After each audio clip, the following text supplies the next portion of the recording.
एक, दो या तीन नहीं, पूरे 67। यहाँ हम बात किसी समारोह में आए गेस्ट की नहीं, बल्कि 2024 नीट अंडर ग्रेजुएट परीक्षा में परफेक्ट नंबर के साथ टॉप करने वाले स्टूडेंट्स की कर रहे हैं। क्योंकि पहले पेपर लीक होने की खबरें और अब नीट स्कैम 2024 नीट छात्र भड़के हुए हैं। क्योंकि जब इतनी मेहनत के बावजूद भी मेरिट लिस्ट में अपना नाम सिर्फ स्कैम की वजह से न देख पाए तो कितना दुख, कितना डिप्रेशन हो रहा होगा, आप ये अच्छे से समझ सकते हैं। एनटीए यानी नेशनल टेस्टिंग एजेंसी पर लगे संगीन आरोपों पर एनटीए ने अपनी चुप्पी तोड़ी। एनटीए ने खुद पर ही लगे हर एक आरोप के बारे में अपनी सफाई दी है। तो चलिए अब बताते हैं कि एनटीए पर क्या आरोप लगे हैं।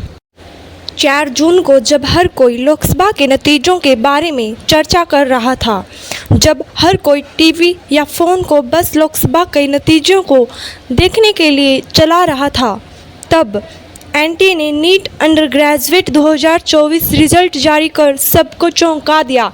यह अनबिलीवेबल, अनप्रेडिक्टेबल था, क्योंकि एनटीए ने बिना किसी पूर्व सूचना के अचानक से ही रिजल्ट 4 जून की शाम को रिलीज़ कर दिया। जिस दिन लोकसभा के परिणाम आ रहे थे, देर रात तक नीट 2024 अंडर ग्रेजुएट रिजल्ट का पीडीएफ भी वेबसाइट पर अपलोड कर दिया गया था। सबसे पहला आरोप जो एनटीए पर लगा है वह यह है कि नीट कट ऑफ इतना हाई कैसे। इस साल NEET undergraduate cut off काफ़ी हाई गई है। इसके बावजूद 67 स्टूडेंट्स को 99 परसेंटाइल के साथ ऑल इंडिया रैंक 1 मिली है।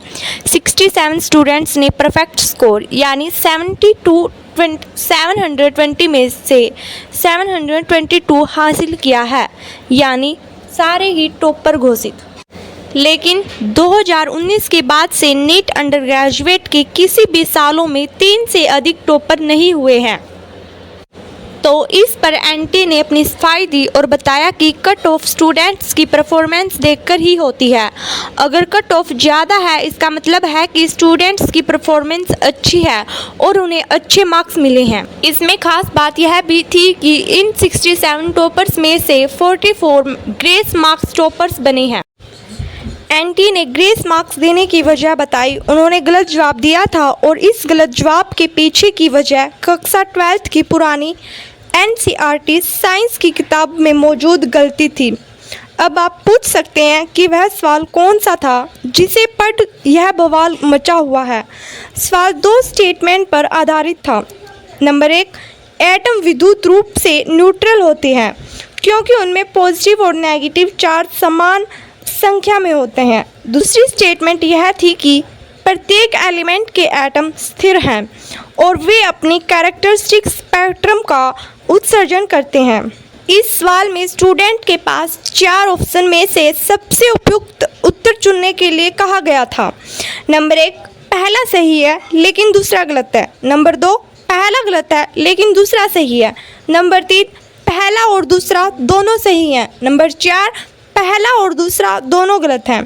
कायदे से सही उत्तर ऑप्शन 1 है, क्योंकि स्टेटमेंट सही है और दूसरा नहीं, क्योंकि रेडियो एक्टिव एलिमेंट के एटम स्थिर नहीं होते। जब 29 मई को एनटीए ने अपनी आंसर की जारी की और उसमें भी बताया गया कि ऑप्शन 1 सही है, लेकिन इसके बाद 10,000 से अधिक स्टूडेंट्स ने इस आंसर की को इस आधार पर चुनौती दी कि कक्षा 12 सवाल सिर्फ 67 बच्चों के टॉपर पर नहीं उठ रहा। सोशल मीडिया पर लोगों ने मेरिट लिस्ट की तस्वीरें शेयर की हैं, जिसमें साफ दिया जा रहा है कि एक ही सेंटर के 8 छात्रों को परफेक्ट स्कोर 72 मिले हैं, जो एक ही सेंटर के हैं। यह बच्चे हरियाणा, दिल्ली के हैं। इतना कोइंसिडेंस कैसे हो सकता है कि सीक्वेंस में ही 8 बच्चे टॉपर। इतना ही नहीं, कुछ स्टूडेंट्स के 718 और 719 नंबर भी मिले हैं, पर छात्र इस पर भी सवाल उठा रहे हैं, क्योंकि इस एग्जाम में सही जवाब देने पर 4 नंबर मिलते हैं, जबकि गलत होने पर 1 नंबर काट लिया जाता है। अब छात्रों का कहना है कि किसी भी हालात में किसी को 718 या 719 मार्क्स नहीं आ सकते, क्योंकि यह मैथमेटिकली पॉसिबल नहीं है। एनटीए पर चौथा और सबसे संगीन आरोप यह भी लगा है कि नीट पेपर लीक हो गया था। परीक्षा के दिन ही नीट पेपर लीक की खबरें आने लगी। बिहार समेत अन्य राज्यों में जांच की शुरू हो गई, जो अब भी जारी है। लेकिन एनटी ने इन आरोपों को तब खारिज कर दिया था। लेकिन अब एनटी का कहना है कि एनटी ने गड़बड़ी करने वालों के खिलाफ केस दर्ज किए हैं। कुछ केस पुलिस की पास भी दर्ज हैं, जहां भी जरूरत है एनटी इन जांच एजेंसियों को नीट अंडरग्रेजुएट 2000 केस के मामले में पूरा सहयोग देगी।